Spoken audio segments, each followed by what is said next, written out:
Lectura del Santo Evangelio según San Mateo. Gloria a ti, Señor. Aquel día salió Jesús de casa y se sentó a la orilla del lago. Y acudió a él una multitud tan grande que tuvo que subirse a una barca. Se sentó y toda la gente se quedó de pie en la playa. Él les dijo muchas cosas en parábola como esta. Una vez salió un sembrador a sembrar, y al sembrar una parte de la semilla cayó en el camino, y vinieron los pájaros y se la comieron. Otra parte cayó en terreno pedregoso, donde no tenía tierra suficiente, y como la tierra era poco profunda, las plantas quedaron expuestas demasiado pronto, y al salir el sol las quemó. Y como no tenían raíces, se secaron. Otra parte cayó entre zarzas que crecieron y la ahogaron. Otra parte cayó en tierra fértil y fue dando fruto, de 100, del 60 o del 30 por uno. El que tenga oídos, que oiga. Palabra del Señor. Gloria a ti, Señor Jesús. Estamos en el capítulo 13 del Evangelio de San Mateo, que es el discurso parabólico, no de las antenas parabólicas, sino porque aparecen varias parábolas. Esto lo vamos a notar a veces en los evangelios, donde, por ejemplo, hay capítulos seguidos que hablan de milagros, capítulos seguidos que hablan de enseñanzas de Jesús. El capítulo 13 nos habla de parábolas, lo que significa que de pronto en la Sagrada Escritura no nos está hablando de la historia de Jesús tal cual como sucedió, sino que se recogen en bloques enseñanzas o, por ejemplo, milagros, o como en este caso se recogen en bloques las parábolas de nuestro Señor Jesucristo. La parábola de hoy es la parábola del sembrador, ¿sí? ¿Quién es el sembrador? Para ti, ¿quién es el sembrador? Por supuesto es Jesús, ¿verdad? Claro que sí, pero no solo Jesús. El sembrador también es el que lleva el mensaje de Jesús. Claro, porque Jesús se vale también de nosotros para comunicar ese mensaje. ¿Y cuál es la semilla? La semilla es, por supuesto, el mensaje de Jesús, que es el mensaje de salvación, el Santo Evangelio.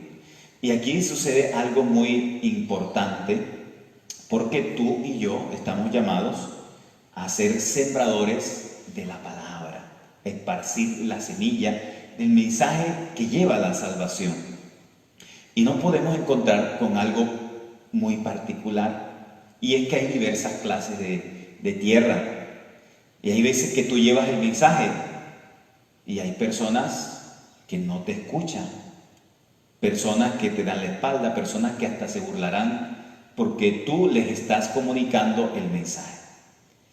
Hay otros casos en que tú llevas el mensaje y las personas te atienden. Hay veces que te puede suceder con tu propia familia. Le hablas, por ejemplo, a tu esposo o a tu esposa del mensaje de la palabra y como que no, esa palabra no penetra. Y de pronto tienes la tentación de desanimarte. Lo mismo te puede pasar con tus hijos, ¿sí? Hay muchas madres, sobre todo, me dicen, padre, es que yo a mi hijo le hablo de la palabra, pero no puedo, padre, no puedo. Mire, la palabra no solo se predica con, valga la redundancia, con la palabra también se predica con el ejemplo, ¿sí? Y esto es muy importante. Antes de predicar, vivir la palabra. También sucede algo, y es que los seres humanos cambiamos. Puede que alguien, un hijo tuyo, tu pareja o un amigo, hoy no te preste atención, pero tal vez mañana sí. Por eso no debes desanimarte a la hora de comunicar la palabra. Y debes tener algo muy importante, y es que, utilizando el siguiente ejemplo, se atrapan más moscas con una gota de miel que con un barril de hierro. Miren, hay veces que queremos transmitir la palabra a regaños, de mala manera. Esto, en vez de que la persona coja la palabra, puede que termine rechazando la palabra, porque esa no es la manera de transmitir la palabra. En cambio, cuando la transmitimos de otra manera, con más dulzura, con más amor, con el ejemplo, y también utilizando estrategias. Por ejemplo, algún padre me decía que después le decía a los hijos, bueno, vamos a misa, vamos a misa. Ay, papá, a misa. Bueno, pero después de misa hay heladito, hay helado. Y entonces, sí, vamos para misa. Estrategias que usan a veces los papás para motivar a las personas. Todo eso ayuda a la hora de transmitir la palabra.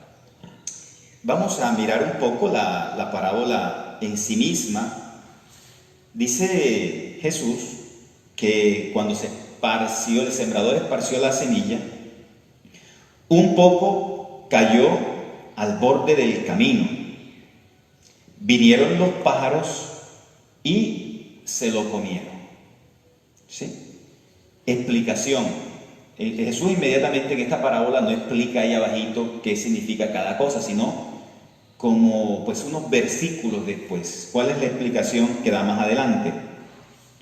Cuando alguien oye la palabra del reino y no la comprende, viene el maligno y arrebata lo sembrado en su corazón. Ya saben ustedes que si la semilla se echa en el camino, al borde del camino, ese es un lugar, que el camino suele ser una tierra dura, que no deja que la semilla entre. Por ahí caminan muchos animales, por ese camino. Y también los pájaros, cuando ven que la semillita está ahí fuera, que está ahí, no se metió en la tierra, el pájaro llega y se la come. Y nos dice el Señor Jesús en la explicación que cuando alguien oye la palabra del reino y no la comprende, o sea, no entra, viene el maligno y arrebata lo sembrado en su corazón. ¿Sí?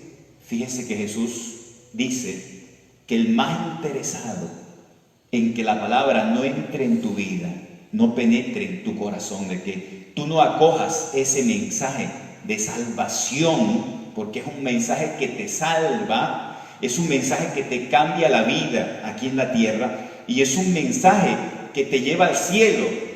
Y claro, al demonio no le interesa que tú te vayas para el cielo.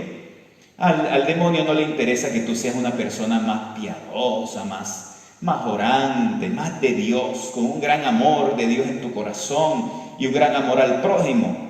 Y por eso a él apenas que ve que tú estás leyendo, por ejemplo, la Biblia, yendo a misa, haciendo el rosario, que estás orando, eso a él no le gusta para nada, no le gusta, y se mete en tu vida para tratar de apartarte del camino del Señor. En un segundo momento Jesús dice, otro poco cayó en terreno pedregoso, donde apenas tenía tierra. Brotó enseguida, pero se terminó muriendo por falta de raíz. ¿A quién se refiere Jesús con esto? Dice, es el que oye la palabra y la recibe con alegría, pero no tiene raíz. Por ser inconstante, sucumbe, por ejemplo, ante una persecución o ante una prueba de la vida. Esto pasa muchísimo. Por ejemplo, en el caso de personas que se emocionan. Por ejemplo, pueden estar escuchando esta misa y dicen: ay, el Padre Juan José me dio un mensaje que me llegó al corazón. Hice un retiro de lazos de amor mariano, un retiro de conversión, y salí emocionado. Hice un retiro en mi parroquia, un retiro renacer de la diócesis, un retiro que hizo el padre allá en el Tabor o en otra parte, y salí emocionado. Hice un retiro de Maús y qué felicidad, qué gozo, y decidí que voy a entregar mi vida a Dios, que voy a renovarme. Pero esta persona, cuando sale otra vez y se encuentra con que él ha tenido un cambio, pero el mundo sigue igual, y aquella personita con la que le era infiel a su esposa, otra vez lo está llamando, ¿sí? Y aquellos amiguitos, otra vez lo están invitando a tomarse una cervecita, un caña, un whisky, otra vez a emborracharse. Y otra vez los afanes, los trajines, el trajín de la vida, las preocupaciones. Y esta personita que salió emocionada, pero que después no se cuidó, que otra vez expuso la semillita otra vez como si estuviera en el camino, al mal ambiente, y inmediatamente comenzó a sucumbir. Y dice la palabra que también puede ser por pruebas, ¿no? La persona está en el camino del Señor, comenzó súper bien después de ese retiro que hizo, comenzó súper bien, pero entonces le vino de pronto una calamidad en la casa, un problema económico, una enfermedad, y la persona comienza a dudar: ¿cómo ahora que estoy con Dios me está pasando todo esto? Y entonces la persona comienza a dudar otra vez del Señor, y aquella emoción otra vez se bajó y la persona volvió a lo mismo de antes. Eso es lo que dice la palabra, que ante una persecución, ante una tentación, ante una prueba, esa persona vuelve a sucumbir. Por eso es muy importante, mis queridos hijos, a la hora de seguir al Señor, la constancia, ¿sí? La firmeza. Todos los días ser constantes en la oración, en la lectura de la palabra, en el rosario, en la Santa Eucaristía, tener esa constancia. Fíjense, en una pelea entre una gotica de agua que cae sobre una piedra y la piedra, ¿quién creen ustedes que gana la pelea?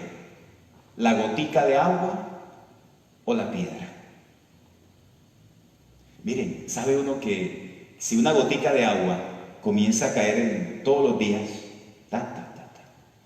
en la piedra, termina haciéndole un hueco a la piedra? Termina formando, la piedra va cediendo ante la gotica de agua que va cayendo constantemente. Así también debe ser nuestra vida en el seguimiento del Señor. No es emoción de un momento, es algo de todos los días,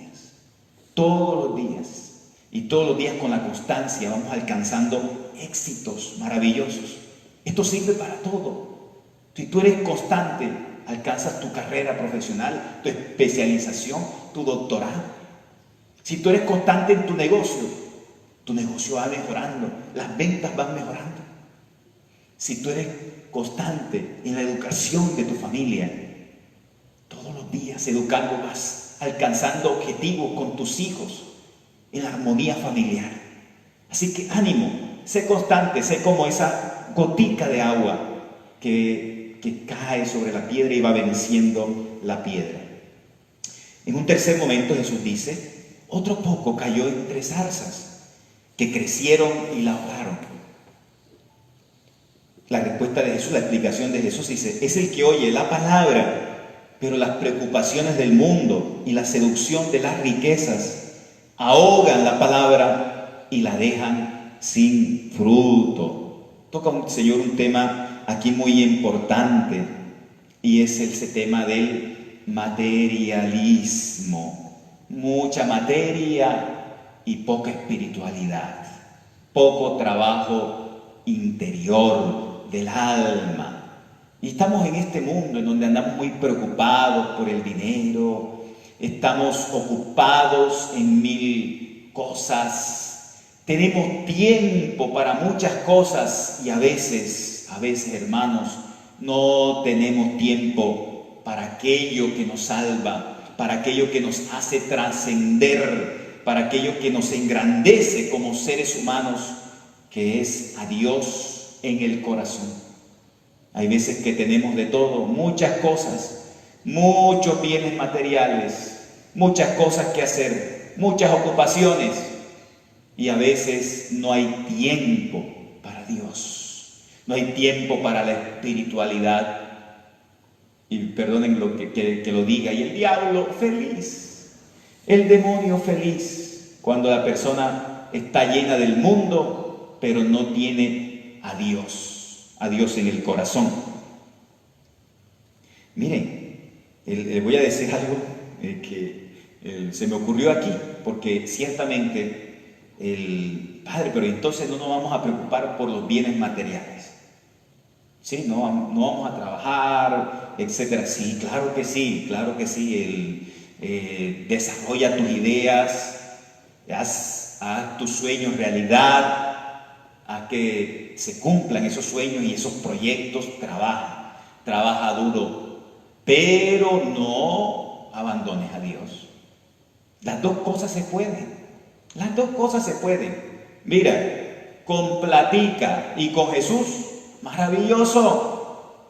El problema es que con platica y sin Jesús, eso sí es grave, pero si el Señor bendice tu negocio, tu empresa, las cosas que tú haces, pero tienes a Jesús como Zaqueo, ya, y te vuelves una persona generosa, una persona no tan materialista.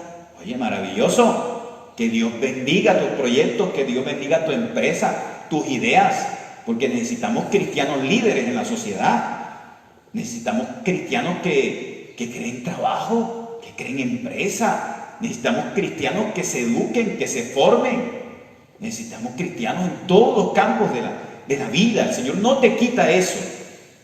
Y todo eso lo puedes tener, pero poniendo a Dios en el primer lugar en tu vida. Claro que sí. Miren, y para terminar, ya en un cuarto lugar, dice Jesús, otra parte de la semilla cayó en tierra buena y dieron fruto, 100, 60, 30. Y dice el Señor, a que esto se refiere al que oye la palabra, la entiende, la interioriza también y da mucho fruto. ¿Sí? Miren, sumamente importante. Entonces, hay 3 pasos a la hora de abordar la palabra de Dios. El primer paso es leerla o también escucharla. ¿Verdad? Cuando uno escucha al Papa, cuando uno escucha, ustedes me están escuchando a mí, van a un retiro, escuchan el mensaje de salvación a través de la Escritura o alguien que te hable o libros que lees, pues ahí estás accediendo a la palabra. Pero en segundo lugar, debemos tener la actitud de María, porque ella ante las palabras de Jesús, esas palabras misteriosas, dice la Biblia, que ella guardaba silencio y lo meditaba en su corazón. Por eso la palabra no solo hay que leerla, sino que hay que meditarla y llevarla a lo más profundo de nuestro ser para que nos transforme. Y en tercer lugar, vivir la palabra. No nada vale que uno la lea, que uno la medite y no la vive. Miren estas frases hermosas.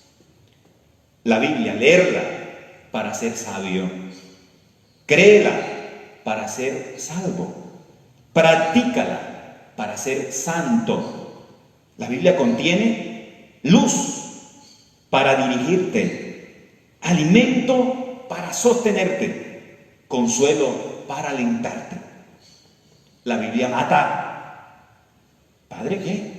Sí, la Biblia mata. La Biblia mata el miedo. La Biblia mata la soledad, la ansiedad y la falta de amor. Dios te bendiga.